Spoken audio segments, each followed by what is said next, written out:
Hello, yes, that's right. It's Joe here live for Joyrider TV, back with some more scintillating Q&A, where I am going to be asking what question do you have, and then I am going to be attempting to answer those questions. If you've got any questions and you're lucky enough to be watching live, then please shoot the questions in the live chat. And then if you are watching this later on, so not live, please feel free to leave your questions in the comments section below, and then I will respond to your questions in next week's Q&A. What's that you say? What's that behind me? Yes, this is the extremely prestigious award presented to me by the Tornado Class Association for services to the catamaran sailing world by means of video. Very pleased with that. Thanks to Marcus and everyone else for making that possible. Very pleased with that.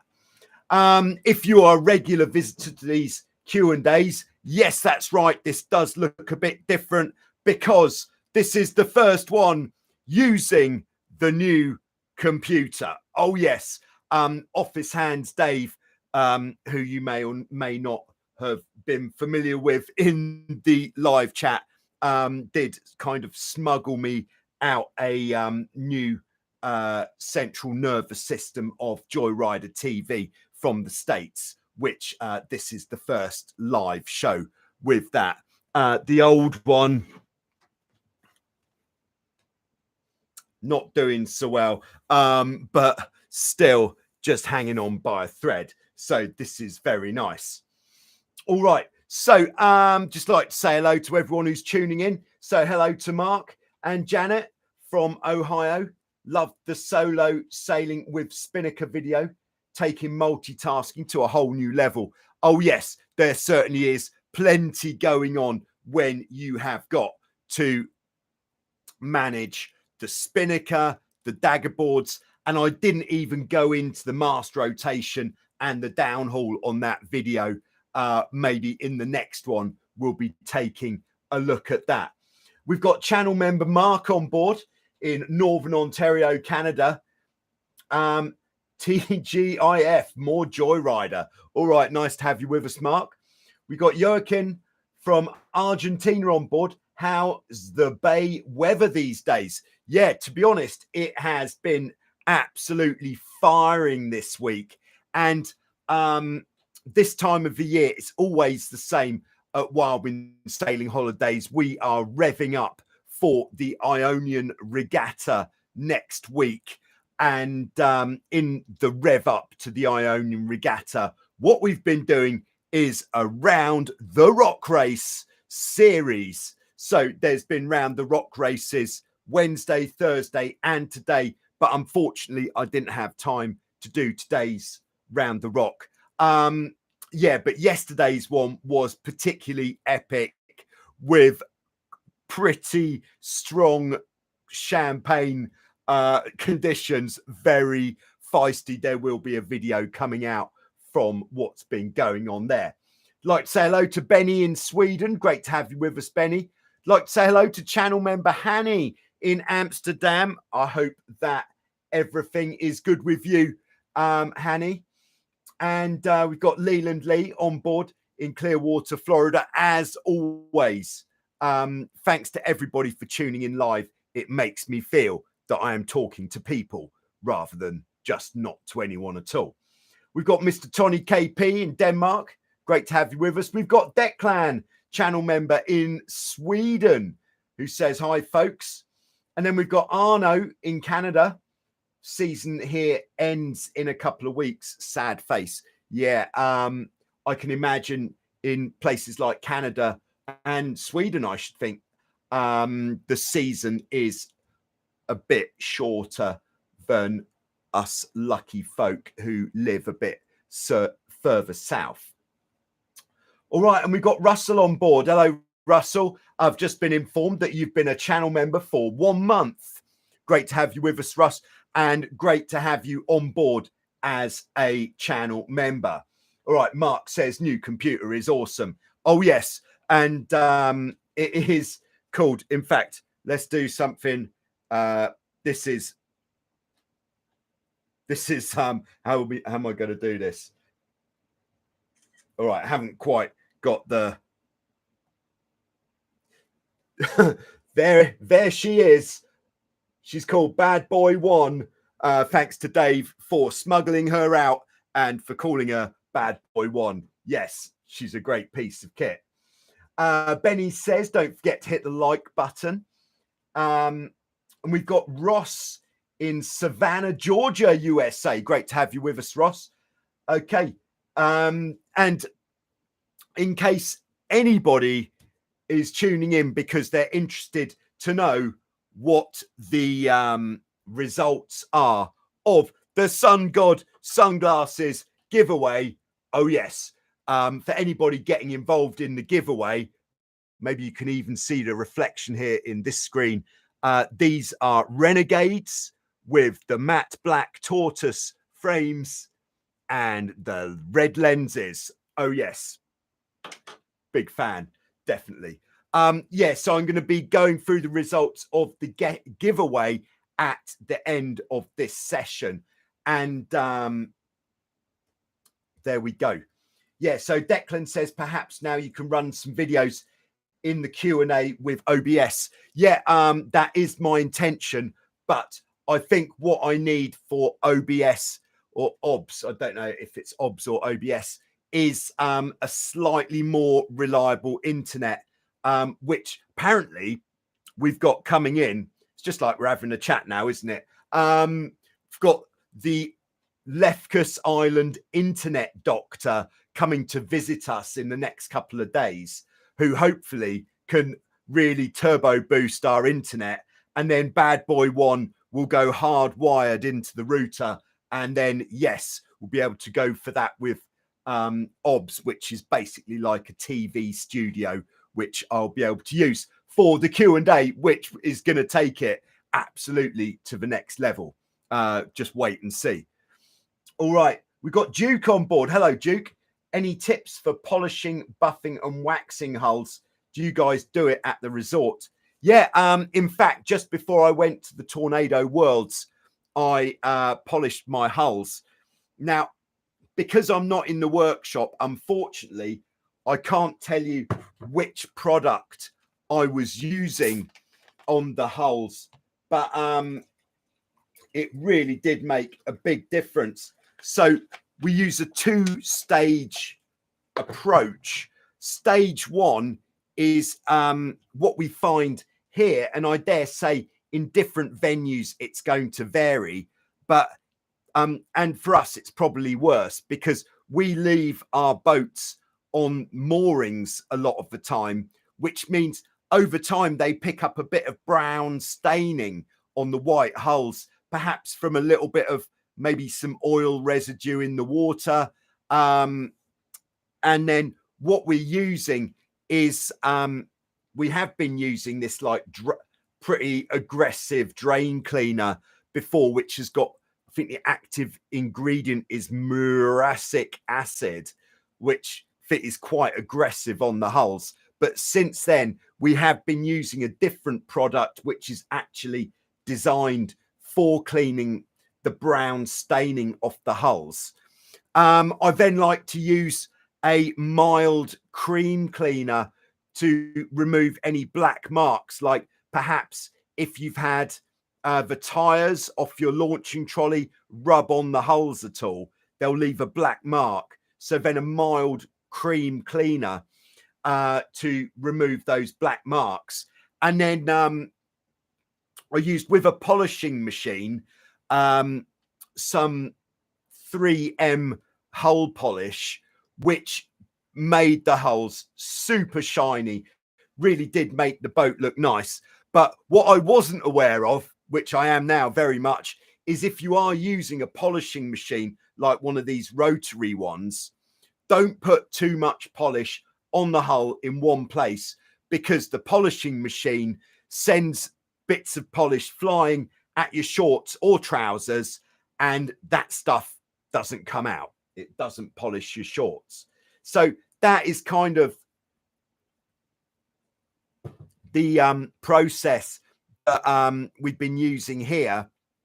I'll get more information on those products when I get back into the workshop on Sunday. So thanks for that, Duke.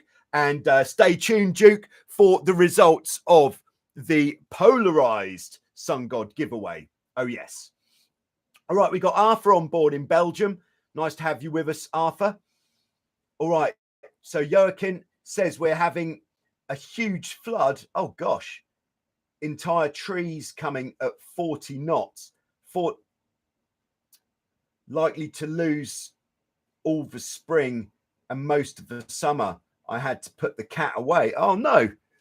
All right, so terrible weather in Argentina there. We got Lolo VDSYPT. Hello from Belgium, Lolo. Great to have you with us.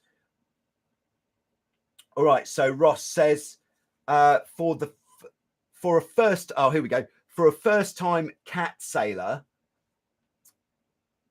which Hobie would you recommend?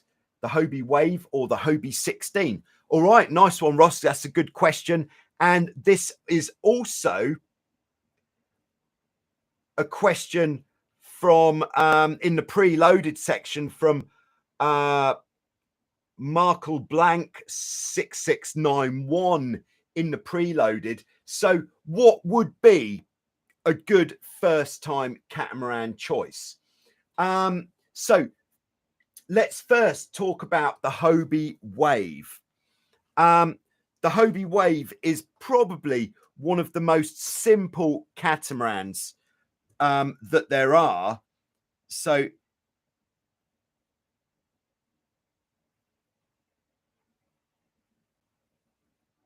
it's got very shallow skeg hulls. So the profile would be something like this. So, and then the rudders would come down like this. And as standard, the Hobie Wave, I think that's not a bad picture, actually. Let's be honest. Very simple, single-sailed rig. And it is, as I said, probably one of the most simple catamarans that there are out there. So just the mainsail, nothing to worry about below the water. They've got very durable plastic hulls. So if you like hit a rock on the beach, for example, which with a fiberglass boat, you might go, ooh, that's probably going to put a dent in the hull. On a boat with plastic hulls, you have no problem with any damage coming from rocks or hard stuff on land. Just all you have to worry about when you're sailing is the main sheet, so adjusting the angle of the mainsail. And then the Hobie Wave doesn't even have a tiller extension. You just steer from the bar which comes off the rudders. Really, really simple. Now, this is a great choice if you just want simple, recreational, perhaps not mega performance, and you want to leave your boat on the beach. You don't want to have to worry about the boat. That is really the great thing about the plastic boat, is you can leave it more exposed to the elements without worrying about what sort of state it's going to be in the next time that you go to use it. But I'd say with something like the Hobie Wave, there is less kind of progression on that boat. Yeah, in the USA, there is a lively Hobie Wave racing circuit, but which is the best thing you can aim for if you really want to improve your sailing skills. But if you want to become the best sailor you can possibly be, then what you would want to do you know, this is the ideal situation. If you want to be the best catamaran sailor possible, start off by sailing a monohull, like a most abundant monohull would be in the USA, a Sunfish, or globally the Laser, and spend a good amount of time learning how to sail on a monohull first, because this is going to give you a much better feel for the wind, which is of course what we're using whenever we go sailing. And then if you wanted the next leg of the approach, if you wanted to really become the best catamaran sailor you could be, in my opinion, I would say then go for the Hobie 16. If you just want to take a one boat approach. If you're quite happy to replace the boat after a couple of years, then go Hobie Wave, then perhaps move on to the 16. The reason why I'm so pro 16 is because it is not an easy boat to sail, so it does require good technique. Now, this doesn't necessarily mean that as a less experienced sailor, you shouldn't be sailing a 16. It just means as a less experienced sailor, you're going to have to use better technique right from the start, rather than being able to get away with using less good technique and perhaps practicing bad habits. So if you did want to step up to a more advanced boat later on, you would have to learn again in a way. And then from the 16, you could go in any direction at all. So those would be good choices. There are, of course, other choices out there. The Getaway being a good choice, which is definitely a big step up from the Wave, but that's another boat with plastic hulls. But that one has a jib, and it's better if you want to sail with more people. Then how big is the sailing area that you're sailing in?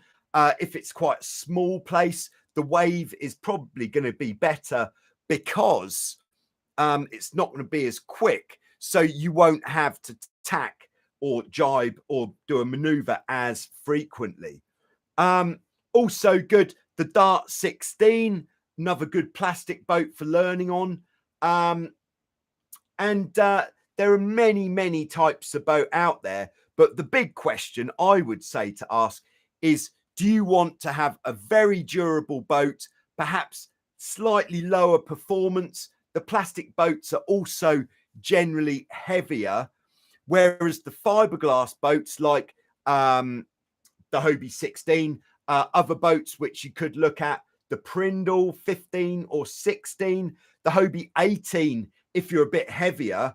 But then with the Hobie 18, we have center boards or dagger boards, which give you something else you have to worry about. So I would certainly say, to start with, given the choice, you either want the skeg hull on the boat like this, or the asymmetric hull like on the Prindle or the Hobie 16. I think that is some lively food for thought there. So I hope that helps. And also, last one, and I may have said this before in previous sessions, but with the Hobie 16, because it's the most abundant catamaran in the world, you'll find it much easier to find a decent used boat at a good price, or even get a choice of different boats that you could choose from. So that is another good selling point. All right, we've got Aaron on board. Good morning, Aaron, channel member in New Zealand. Great to have you with us. Okay, Duke says, in response to the clean your boat question, he's just got a polisher. Great stuff. Looking forward to a shiny boat there. Declan said, this week we witnessed a spectacular demasting of a sail GP in Saint-Tropez. What are the routine things you should check in your rigging? That's a good question. Yeah, so we have been going through this actually this week while we've been sailing holidays because we're doing a lot of more long distance racing this 2 weeks. We don't want a mast coming down while the fleet are out at sea. So what we're doing is we're because we've got a nice bit of grass which makes it very easy to tip the boat over. We're tipping the boats over rather than dropping the masts. It's just a little bit quicker. And then the things that we're checking are, well, basically, if this is our mast, then we've got what's called the mast tang on the front of the mast, where all the rigging attaches. And then this point can also be called the hounds, kind of like dogs, the hounds. And on there, we would certainly have a forestay. I don't know why I'm drawing this. 2 shrouds, and then some trapeze wires as well. So the first thing you want to do when you either get your mast down or you get your boat on its side is you just want to have a visual inspection of all of this rigging, just to see if anything is looking a bit suspect. So like where we've got the wire, which will be going around what's called the thimble, if there's any strands that are hanging off there, or perhaps if the thimble is cracked, so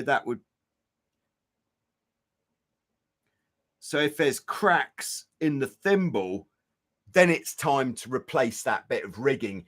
And to be honest, if you're replacing one bit of rigging, the rest of the rigging is going to be the same sort of age. So it is a bit of a warning sign that you do need to replace it all, really.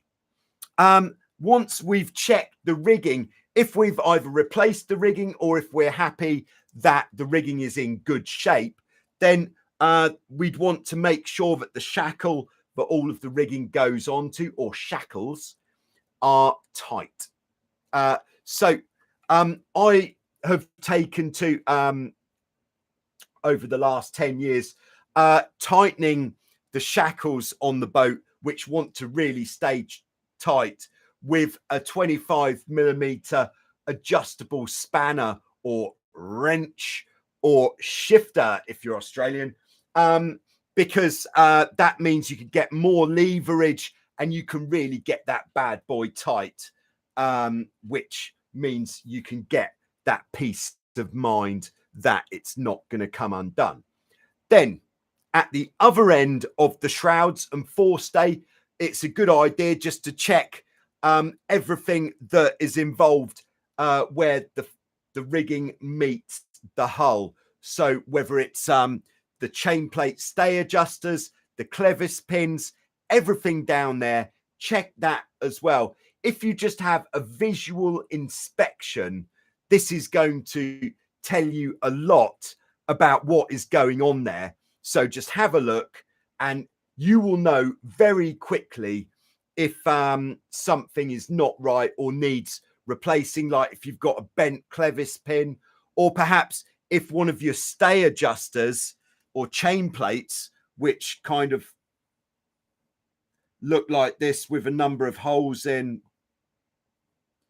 if it's really discolored, like if around here it's, you know, it should be a shiny silver color, but if it's going a bit brown, this might mean that it's very old.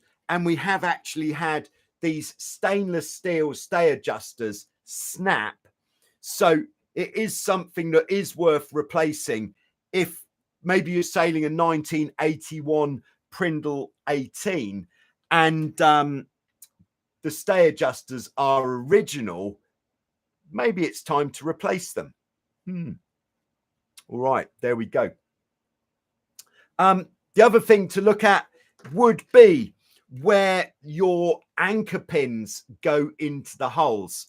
So you will have a total of 4 anchoring spots on the boat where the rigging goes into the hulls. So if this is the hull, here's the mast. You'll have the bow anchor points and then the shroud anchor points on both sides. Check those bad boys as well. However they attach into the hull, just make sure they're tight. And again, we're looking for anything that looks a bit suspect. Anything suspect we should address. I would carry out these checks probably once a month. There we go. I've said it.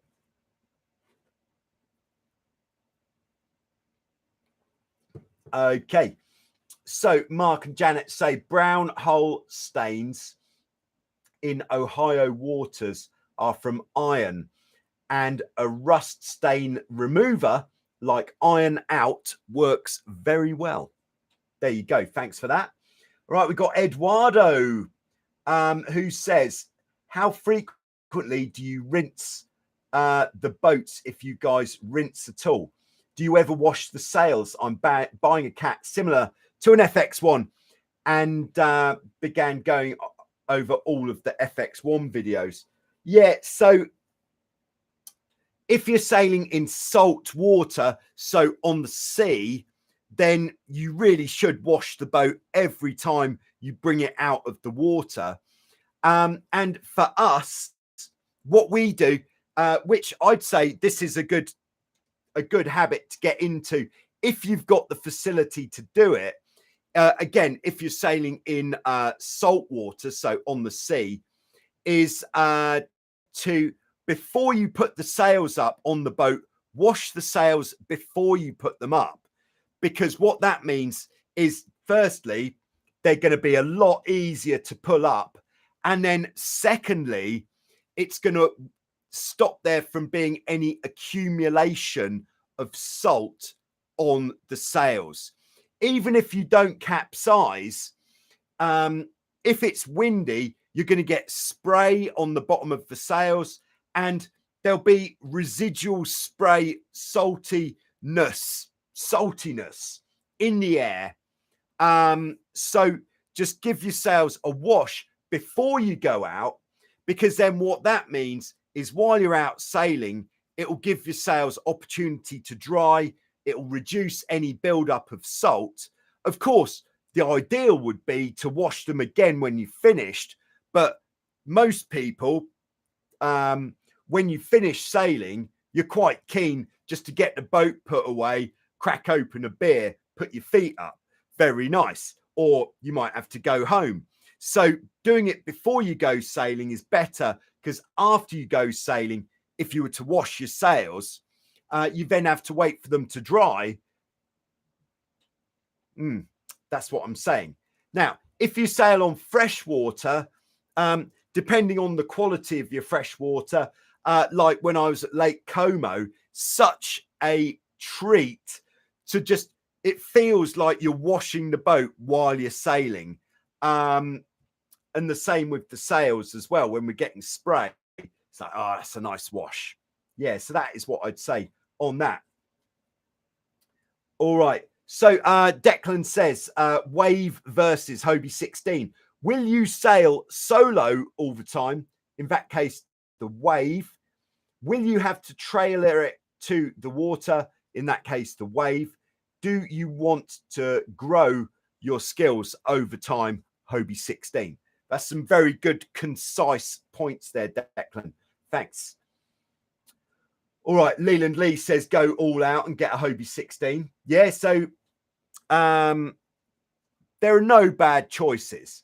And then the thing is, with any of these boats, as long as you look after them, if it's not a new boat, you know, like if you get a new boat, much like if you buy anything new, pretty much, as soon as you've taken it from the shop, it will lose about 1/3 of its value, which is just the sad truth, unless it happens to be an electric guitar. Whereas if you buy a used boat, a good used boat, and it was a good price, that price, if you look after it, isn't going to drop very much. And then you could sell the boat after a year or two, and then you could upgrade to the next boat that you've got on your wish list. There we go. Right, we've got Eric on board in Sweden. We are now, oh dear, we are starting to feel soft spots on our C2. How would you go about resolving this? I'd say, personally, probably depends how experienced you are with boat with fiberglass repairs. And the C2 is quite a what would you call it? Quite an exotic. They're not allowed carbon in the hulls, but there's certainly very nice construction. So if you did have the opportunity to take it to a boat builder, I would certainly consider doing that. But what the popular choice is, and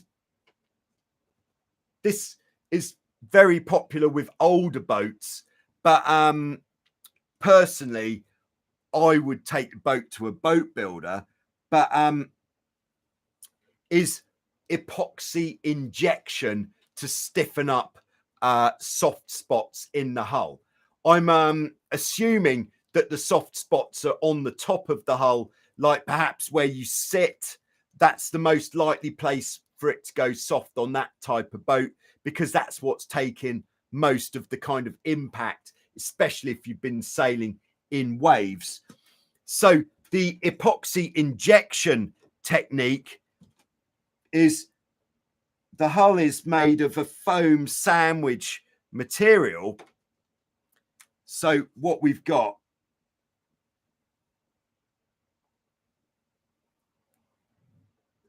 is we've got a fiberglass layer on the outside, a fiberglass layer on the inside, and then in the middle, we've got a foam core. The reason they go soft is generally because there's some sort of separation between the layers.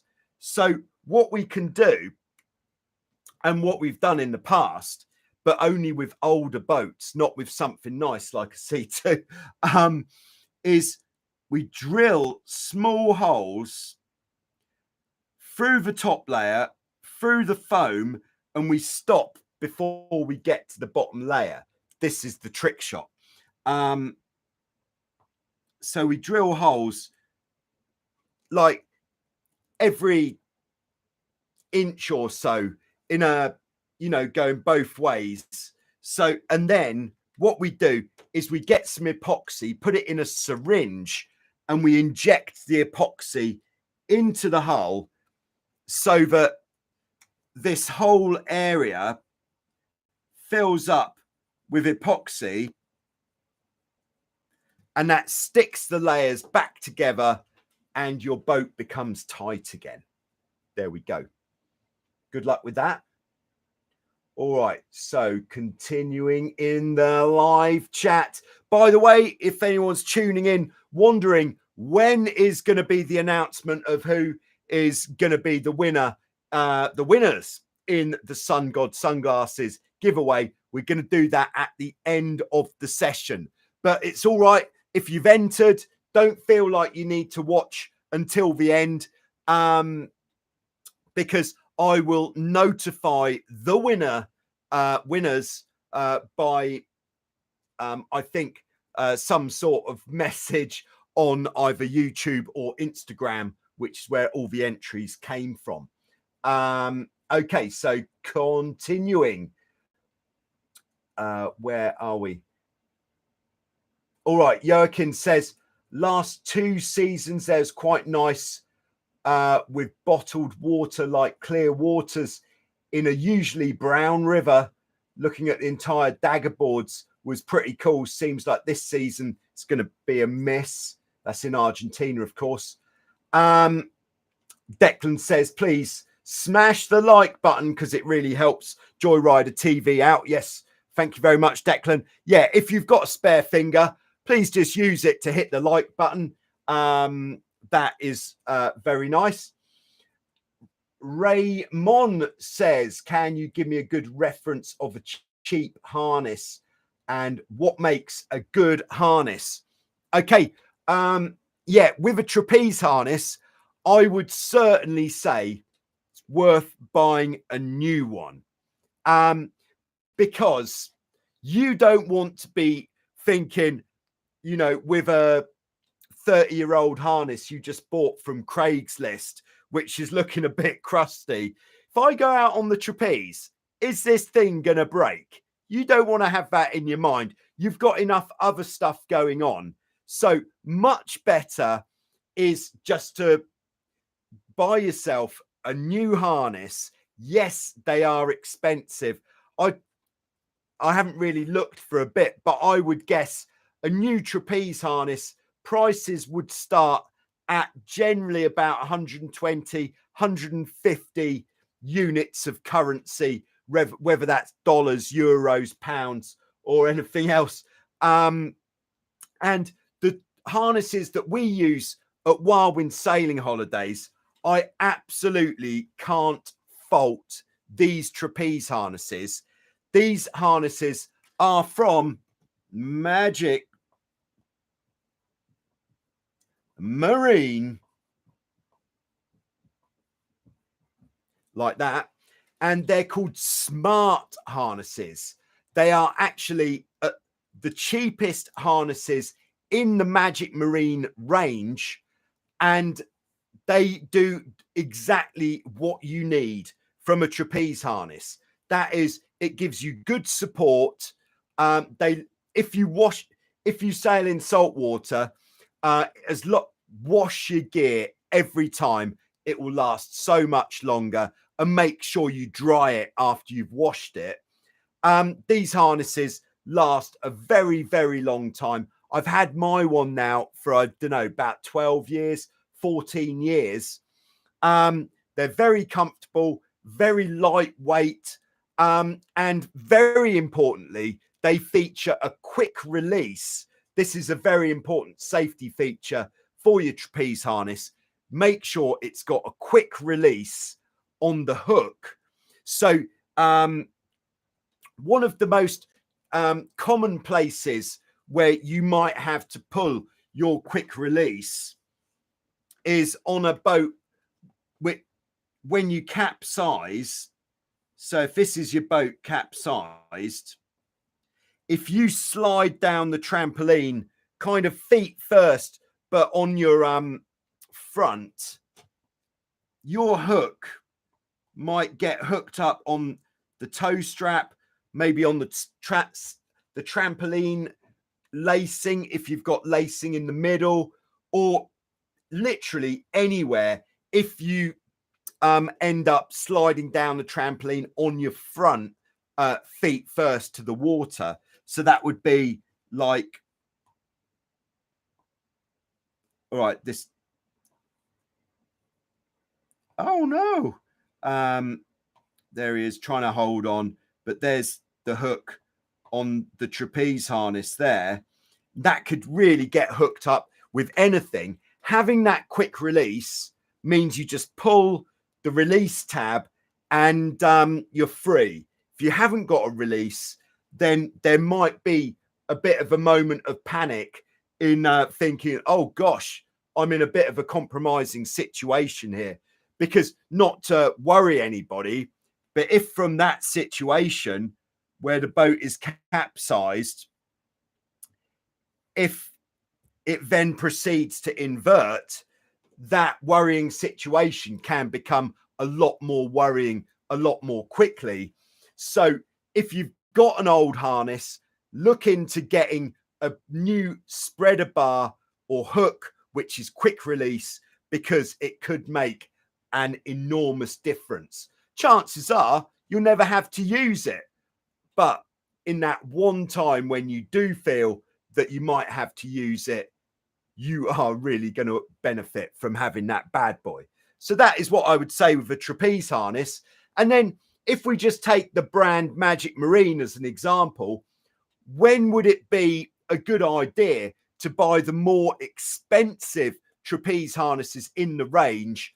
I would say if you are either very heavy, or if you've got some back problems which require a bit more support, then it'd be worth going a bit higher up in the range. Otherwise, I'm very happy with the smart harness. There we go. All right, so Raymond has a Hobie 16. Great stuff. I can't remember what your question was now, but cool. Just scrolling through the stuff in the live chat. If you have got questions waiting in the preloaded, then don't worry, we will be coming on to those shortly. Spicy Fist 1, good to have you on board, Mr. Spicy, says, sorry, that's assuming you're Mr. Spicy. The reason I could assume that most people on here are Misters, unless otherwise stated, are because in my YouTube analytics, something like 95% of subscribers are of the gentleman category. So, ladies, please subscribe because we want you on board. Definitely. But Spicy Fist says the brown stains from the river wire are mainly poo. There we are. All right, we've got Justin on board. Thanks for hitting a like button, Justin. Raymond says, when you get on the harness, how not to lose direction of the boat. Yeah. All right. So, yes, this is going to link up with a preloaded question that I've got from Laurent 5943, who says, he says, how do you keep control of the main sheet and the stick and not get into a mess with all that? So, yeah. So how do you keep control of your boat while you're going onto the harness? First thing is, and in any of the helm trapezing videos, I think this is a great way of going about it. If this is the hull, there's the trampoline, other hull, there's the mast. A good thing to do if you're getting used to helming the boat on the trapeze is use the toe strap on the trampoline. Put your foot under the toe strap. So there is your foot. And then hook onto the trapeze. So when you're doing anything that requires a spare hand, what you can do is have the rope and the stick, the tiller extension, in the same hand. Have the if it's a bit gusty, have the main sheet uncleated. So if you need to loosen the main sheet while you're doing something else, you can just release a little bit of the tension, let the main sheet slide through. It's a method that I call clutching, is being able just to release certain amounts of main sheet. We'll come on to that another time. But main sheet and stick in the same hand, grab your trapeze ring, hook it on, and then get into this half trapezing position. Yeah, you're probably going to be kind of sat up there. So we're hooked on, very happy. And you could sail along like this all day, feet under the toe strap or 1 foot under a toe strap, but with your buttocks over the edge of the boat, and so that you really are hanging on the wire. And that will give you a really good feeling for what it's going to be like when all of your weight is on the wire. Then I would definitely suggest starting off on an upwind point of sail, because on that upwind point of sail, you're going to be sailing more slowly, which means things won't be happening as quickly.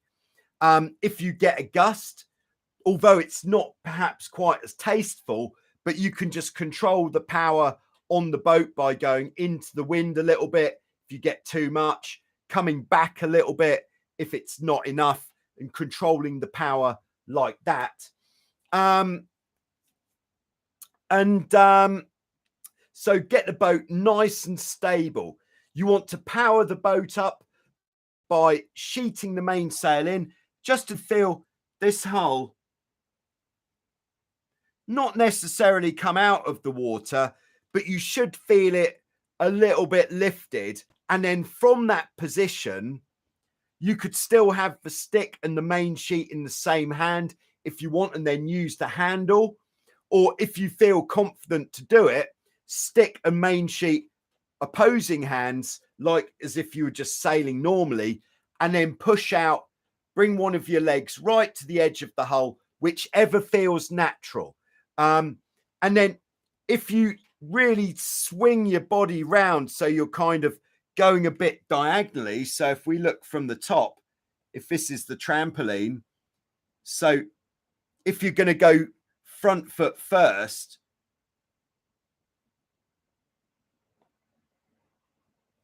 really swing, and that brings that foot much closer to the edge of the boat. If you kind of rotate a bit rather than trying to go out straight, it means you don't need to be able to put your knee by your ear. Who wants to do that? And then once you get your first foot onto the edge of the boat, give it a good push, out you go. And then how do we, so, and while you're doing this transition, just your main focus should be on controlling the boat. So when you're in the half trapezing position, just really focus on controlling the boat. And when you feel really controlled, try not even to think about what you're doing to get out, but just focus on controlling the boat throughout. And there we are. There's more details on this, and there are quite a few videos on Joyrider TV explaining how to manage the rope and the stick. I think that is going to explain much better than I could verbally right now. So Laurent, yeah, I would recommend the video that is called Rope Management. It's a very good video, very well put together, crystal clear audio. Check that one out. And that should do it. All right. So if I could say, with 47 minutes in now, if we could have no further questions in the live chat, that would be great, because I've got some preloaded questions to go through. And we've also, of course, got the big who is the winner thing that is coming shortly. I'm probably more excited than anybody else. Just saying. Okay. Back to the live chat. Montana Help. Hello. New to sailing and picked up an old Hobie wave. Yes, wave sailors, welcome to Joyrider TV, where Hobie wave sailors are invited. At some point, I'm going to look at getting hold of a Hobie wave so we can start doing some videos really focusing on that bad boy. How do you know when the sail needs to be replaced? My sail looks fine, but I just don't know what to look for. All right, so yeah, you'll know. I think the sail needs replacing if the most likely time a sail is going to be damaged if you capsize and you fall into the sail. If you immediately go through the sail, this is a pretty good indication that the cloth that the sail is made of has lost its strength. This would usually happen if the sail has been exposed to a lot of UV and a lot of salt. These are the things that are going to really deteriorate the quality of your sailcloth the most. If you feel that the cloth in your sail is still in good condition, it's not just tearing every time you pretty much look at it, then I wouldn't worry about replacing the sail. I would keep the sail for as long as you can, but just keep making sure if you're sailing salt water, wash it regularly. You know, if you can wash it before you go sailing, that is really going to help to expand the lifespan of your sail. But if it does start developing a lot of holes, then that might be because the sailcloth has what you might call gone. You'll know if the sailcloth has gone because if you get a tear in your sail, you take it to be repaired, the sailmaker says, that sailcloth has gone. It's time for a new sail. Then that is when it's time for a new sail. There you go. All right, we've got Life on the Edges on board. Ollie Smith, great to hear from you, man. I hope it's all good with you. Yeah, all is under control. We are just revving up at the moment for the Ionian. There have been a total of 3 round the rock races this week. I've done 2 of them, and yes, the rock is still a cruel place. Oh my word. That I think the rock has been more punishing this week than perhaps ever before. I've been getting a absolute schooling in not finding the gusts. Yeah, I hope you're all good up there, Ollie. All right, Russell says, prior to 2018, the C2 was made with poly resin. After then, it was made with epoxy. Just check the year of the boat and move forward with the injection. Eric says it's 2011, but the soft spots are in front of the crossbeam, which is kind of odd. Yeah, it's with the soft spots being in front of the front beam, that'll be because there's a lot of stress in that place. If you think of the stress of the rigging pushing down, and then it's also pulling up. So the mast is pushing down, the shrouds and the bridle wires are pulling up. Directly in between where all of the stress is the front beam, and just in front of the front beam, it's not as heavily built there. So that is probably why that is happening. All right, Justin says, I'm leaving my boat out on the beach with comp tip, leaving the mast up. They recommend to cover the tip for UV protection. Obviously, hard to do.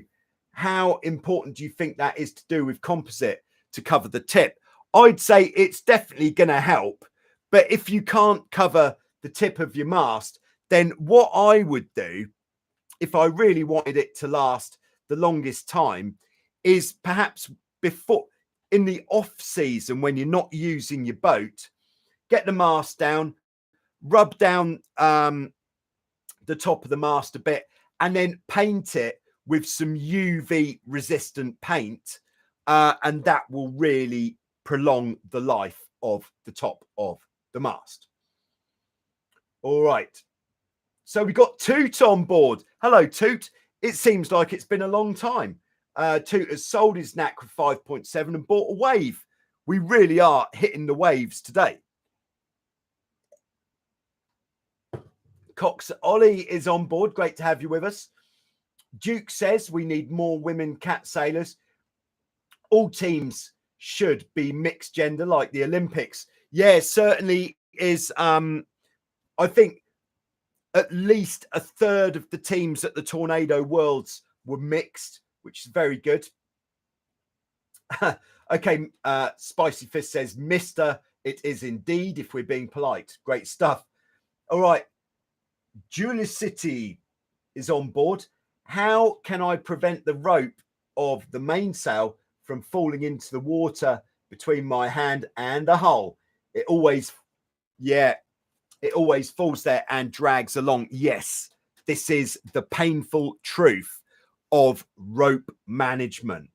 The only way we can do something about this is every time you sheet in, transfer to the stick hand, grab the sheet, flick it onto the trampoline, and then grab the sheet again.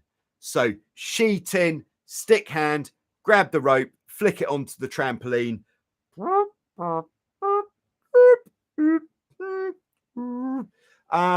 Like that. It is a pain, but it's all you can do. Something else that can help is to really have a good look to see if your main sheet is too long. If your main sheet is too long, it is going to end up in the water a lot more frequently. So we've been here before, but what you can do is to check to see if you can get rid of some main sheet. No, we're not going to cut it. What we can do is, let's use this one, where the traveler ties off at the back, just try, rather than tying a knot in the end, tie a knot maybe 1 meter from the end, and then just take that loose bit of main sheet and maybe tie it off to the trampoline lacing underneath, or just do something to get rid of that loose end, and then see how that is if you've got too much rope. If you've got too much rope, you are definitely going to have it in the water a lot of the time. The other thing you can do to help keep the rope out of the water is to get the crew to take the traveler line if you're double trapezing, and their job is, if it's in the water, it's not such a problem. The problem comes when it gets anywhere near to that windward rudder, gets sucked in to the rudder blade, then this can actually kick the rudder up, which becomes a bit of a pain. So get your crew to do your rope management for you to a certain degree. All right, so Cuxolly says you have to put the end of the main onto the traveler sheet. Joe's video with line management is very good. That's what I thought as well. All right, Declan says he's very excited for the SUNGOD giveaway results. And although Declan doesn't know it, Declan is going to be picking the winners. What? Yes, because Declan is one of the most long-standing channel members on Joyrider TV, and he's so excited. Declan is going to be picking the winners. We will come on to that shortly. All right. Julicity says, also, the sail is kind of transparent when it gets old. That is a good, good indicator of when it needs replacing. Yeah, if you're using a Dacron sail, that's the type of sail that isn't shiny and you can see through it, that is probably getting old. But the main reason for replacing a sail, and if you're not looking to be as competitive as possible racing, is if it just keeps tearing. If it tears every time you get it repaired and then it rips where the repair ends, then it's time for a new sail, unfortunately. All right, so it says he's recovering from knee replacement. Oh my goodness. Yeah, I hope your recovery is going well there, Toot. Sailing this Sunday for the first time in a couple of months. All right, we've got ANT Paskov on board. Hello from Croatia, just up the coast. Very nice. I plan to install foot straps on my catamaran. It's a Hobie Fox. Yeah, nice. I've seen several pieces of windsurf board. What is the best way to set it up? What position? This is a very good question. And in fact, it's getting pretty rare now in the Q&A that anybody is asking a question for the first time. So very well done for a brand new question. So foot strap positioning on a boat like the Hobie Fox, Hobie Tiger, any F18, that sort of thing. If we do a close-up of the back part of the hull, and let's say that is the back beam just here. So we've got our hatch in the hull here, which is really going to help us. It is a bit of a leap of faith putting the foot straps on, but what I've become very fond of with my foot strap position is to firstly attach the back of the foot strap. And what I would do is actually put, let's do this in a different color so we can really see, is to put the back part actually on the back of the hull like that. And then what we want to do is have 2 bolts holding that in that go through the hull. So yes, we are going to have to drill holes through the hull. Ouch.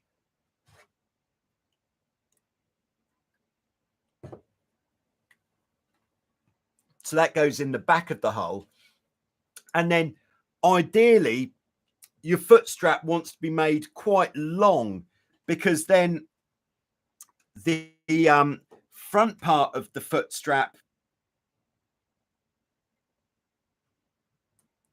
we don't want it to be too narrow for your foot, because we want the foot strap not to be really gripping your foot when it's in there, because you want to be able to get out of that bad boy pretty easily. So you don't want it too narrow.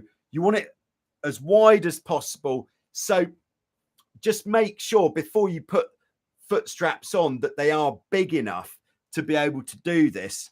And then again, we're going to drill some holes in the boat, bolt it in, and then use a really good sized washer on the inside. Ideally, you could get a plate, like if you happen to have, this would be ideal, but if you've got some carbon plate kicking about, but stainless steel is fine, and get a plate kind of like this, much bigger than the area that it's going to be, and the plate with 2 holes to take those bolts. So we're spreading the load on the inside of the hull as much as we can.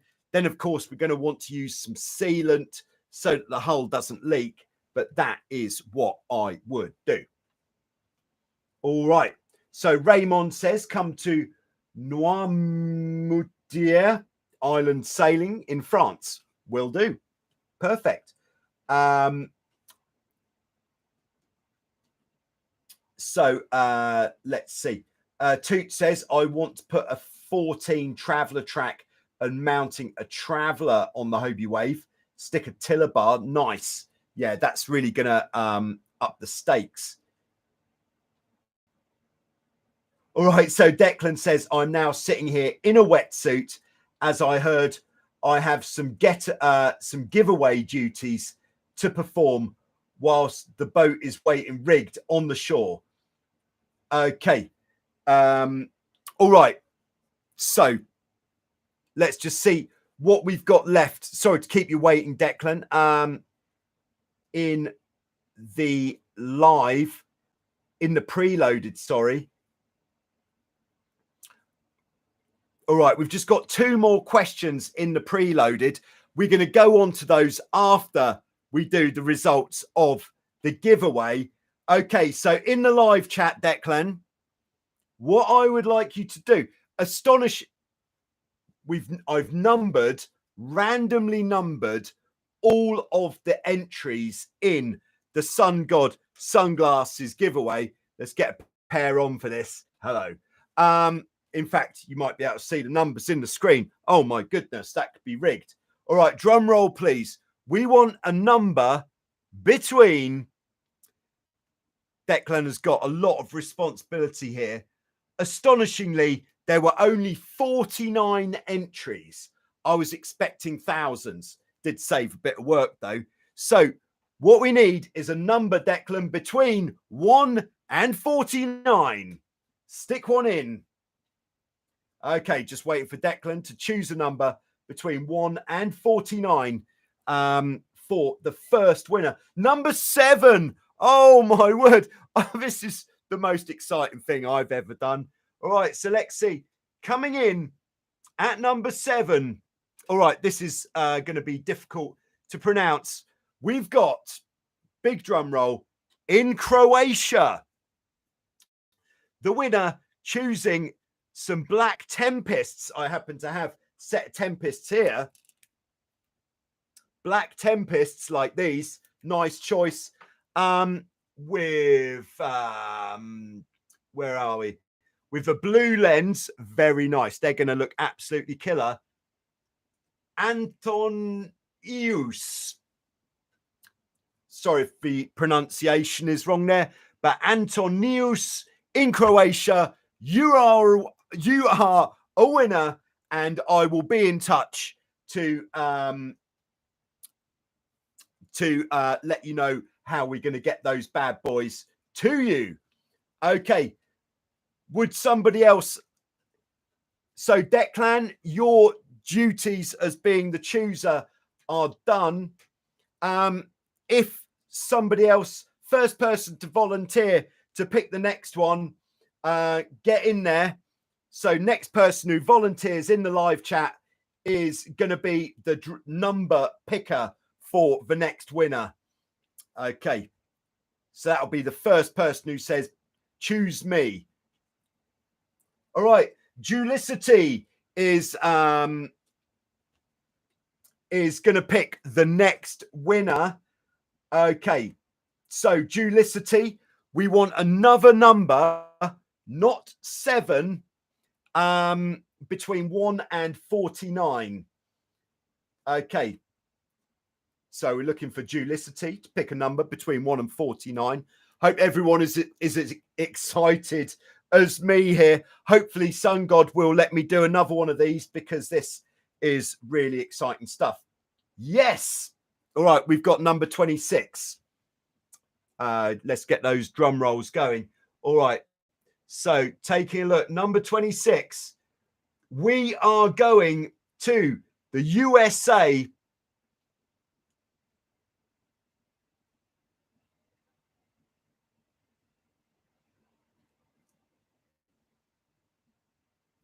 Where you are not going to believe it. Sorry, just trying to get the right spot here. Choosing a set of classics with a carbon frame, gold logo, and gold 8K polarized lenses. We have got none other than Mr. Duke Berryman, who might even be with us at the moment. So congratulations to Duke and to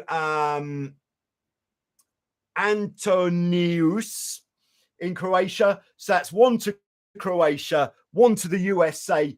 So yes, well done, Duke. You are a winner. And yes, they're polarized. And yes, you're going to enjoy having those sitting on your, I can't say that, sitting on your face. Well, there we go. So I'll be in touch to let you know how we're going to proceed with getting those exciting prizes to you. So no more questions in the live chat, but I've got two more questions in the preloaded section. So let's take a look. I know, how can we do this when such excitement has been going on? This one is from Brian, who just got a Hobie 16, sails it in Mission Bay, San Diego. He's an experienced sailor, but he's struggling to get good upwind performance. I'm not sure. We did have a question like this last week. I don't think it was exactly the same question, but how can we get good upwind performance? All right. So what we'll do is, all right, thanks very much for that, Declan, by the way, for picking the first winner. So on a catamaran, if you're used to sailing monohulls, you're never going to get as good an angle upwind as, like, say, on a laser. On a Hobie 16, because of the shape of the hulls, and, you know, you've got these asymmetric hulls, you don't have centerboards, you're not going to sail as high to the wind as on a mono. So what we're going to do is, we're first, like on any boat, it is, to be honest, it is similar to on any boat. We're going to bring the jib in So here we are. So I'm still absolutely buzzing from the SUNGOD giveaway. So we're going to bring the jib in, jib traveller in, unless it's really windy, but let's assume it's not absolutely cooking. We're going to bring the jib traveller in, and then what we're going to do is we're going to steer the boat using the telltales on the jib. So apologies if this is revision or this is old news to a lot of you, but if we've got two telltales, one on the inside, which we're going to have blue here, one on the outside, which we're going to have green. What happens is if we turn too close to the wind, then the blue one, the one on the side closer to the wind, is going to start lifting. So it's going to go from straight back. It will then start lifting, and then eventually it will go completely horizontal. And then if we go way too far, the jib is actually going to start flapping. So this is the same as with any type of boat, just the course. But the difference here, or actually before we go into the difference, let's look at with the green one on the leeward side. Sorry, all this talking is making me a little hoarse.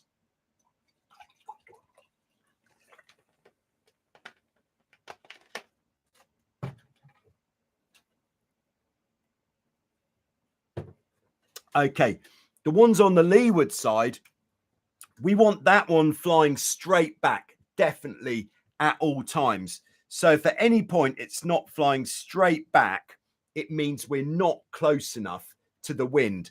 So if it's not flying straight back, we want to head up slightly.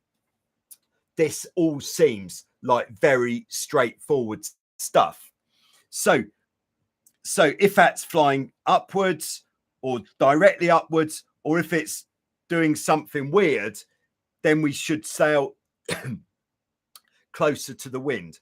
The only time when it might not be giving us good information is if perhaps the sail is wet, the telltales have stuck to the sail, in which case you then need to revert to slightly more old-fashioned methods, and that would be using our wind indicators on the front and having those flying in the same direction as the front part of the jib.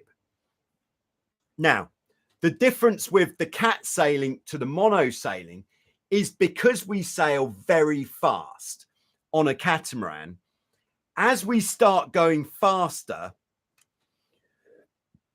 we want the inside telltale on the jib to lift, because if we keep that telltale flying straight back, what happens?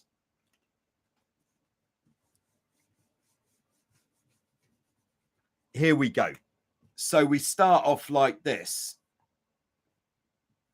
We start sailing nicely, and the inside telltale starts to lift. So what can we do to keep that telltale flying straight back? We bear away slightly. So then suddenly we're not pointing very well. And then what happens when we bear away slightly? We go faster. What's going to happen when we go faster? We're going to create more wind from in front, our induced wind, which means to keep that telltale flying straight back, we're going to go more downwind, keep it flying straight back. And that means if we wanted to keep that telltale flying straight back, we're actually going to end up on a beam reach, not pointing at all well. So what we have to do is we have to sail with the telltale lifting, and then as the wind gets stronger, we're going to have it lifting more. So when it's like proper fully powered double trapezing conditions, you might even have that telltale completely upright, vertical. Then what else can we do to get better performance when sailing upwind. When we look at the boat, we want the boat to be completely flat. So that means that we're not getting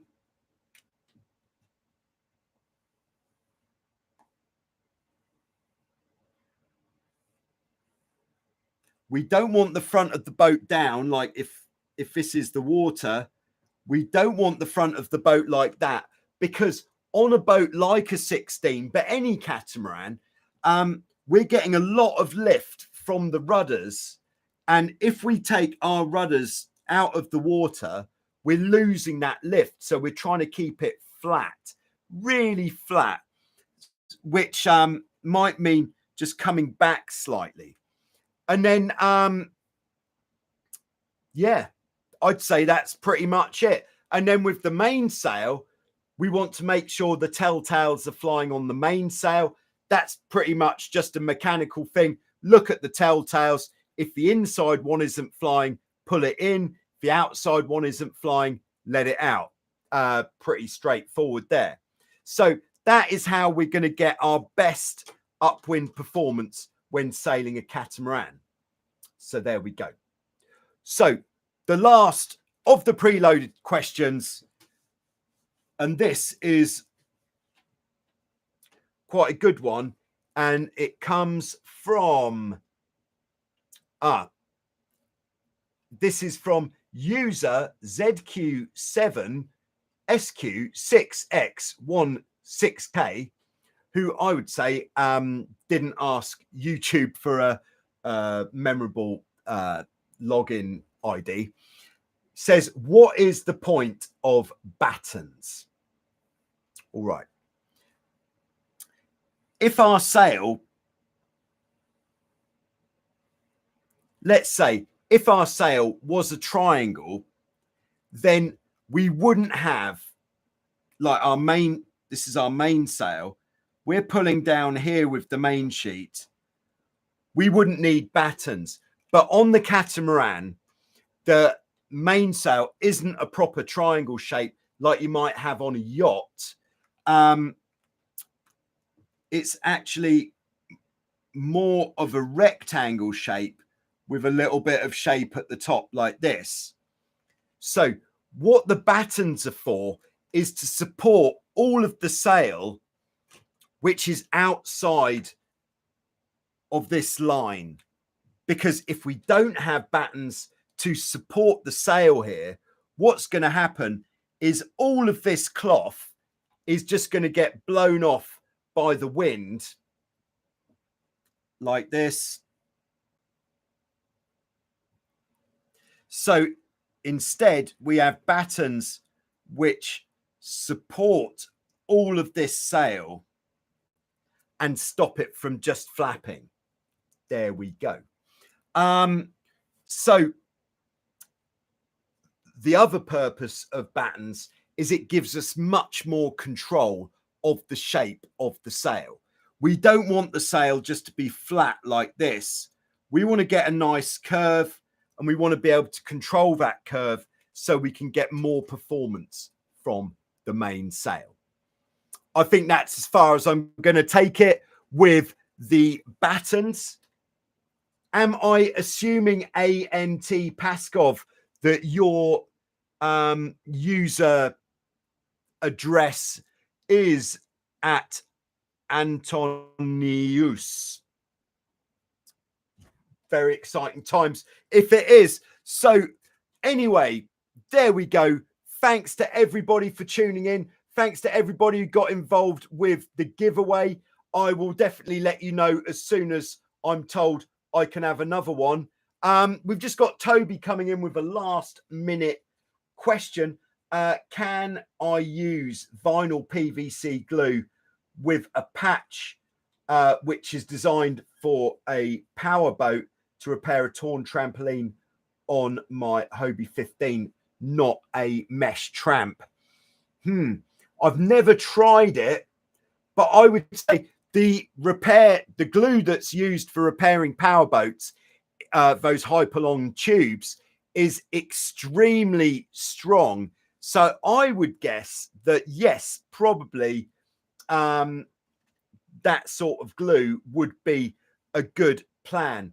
If you are repairing anything and using glue for the repair, just the more glue that is used, the more likely it is that the repair is going to hold. So if the tear is like that, we want to go pretty big on the repair, because then we've got all of this glue which is going to hold it together. There we go. That is what I'd say. So thanks very much, everybody. Good first test with Bad Boy 1, the new computer. Thanks again to Office Hands Dave for smuggling that out from the USA. Congratulations to our winners. I'll be in touch. And Normal Platypus just nipping in at the end. Any recommendations for keeping trampolines for getting sun damage? This is the quickest answer ever. Yes, use boat cover. There we go. So thanks very much. I'll be back next week with more of this. Be back on Sunday with some more on Joyrider TV. And until then, have a great sale this weekend if you're going out. Stay safe out there. And don't forget to hit the like button, tell your friends, and get involved. Thank you very much.